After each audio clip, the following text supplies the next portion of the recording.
As much as we love our dogs and our cats, there's something about them some folks might say is a bit sinister because they have to kill to survive, or someone has to do step one for them. They are meat eaters, and most meat eaters, there are days when their breath is less than pristine. Take the fish breath of your kitty cat, multiply it by like 50, and you kind of get the feeling of the stench that faced Daniel. The stench of death. The Bible, for all of its beauty, is a violent book. And it's violent at times because it reflects the lives of the people who wrote it.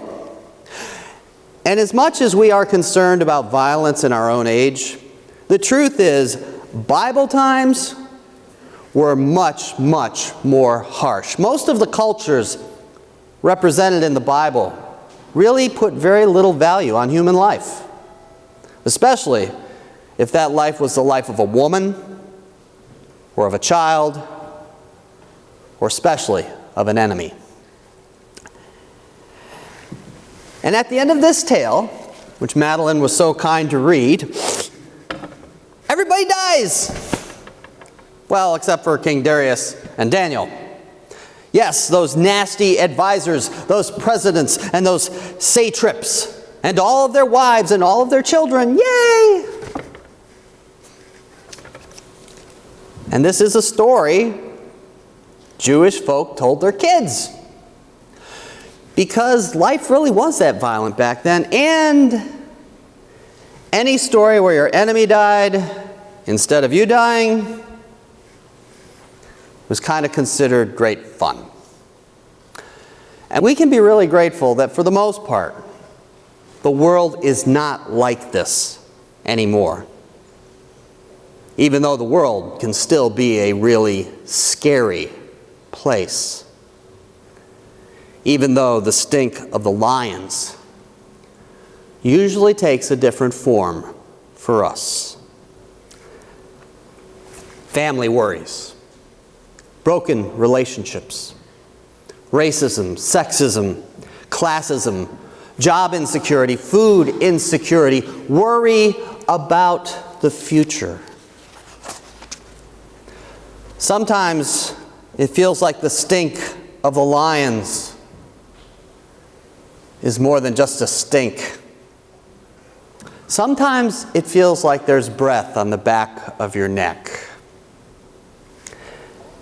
The message of Daniel, despite the high body count, despite the bumbling, often tragic actions of King Darius, despite the enemies of Daniel cackling as they think about Daniel's bones being used as toothpicks by a pride of jungle cats, the message of Daniel is simply take a breath.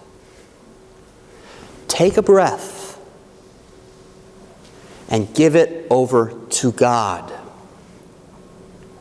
There are very few promises in this life, but we have the promise of life. And so much of enjoying life, surviving life, just getting through life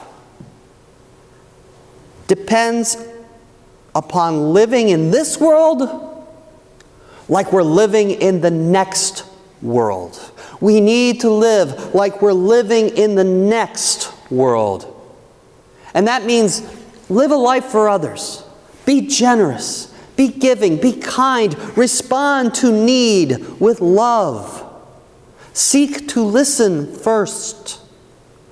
Seek to see Christ in your neighbor.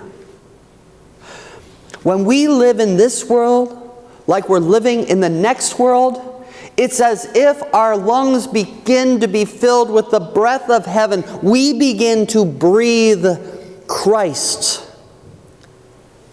And we begin to understand what's really important in life and what can be ignored. we begin to see the truth that sets us free. And the great thing about that truth that sets us free, is it sets us free even on the day the lions attack.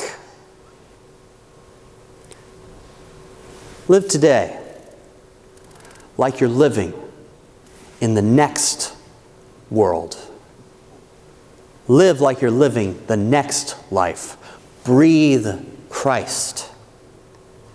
And we will rest with the Lion of Judah.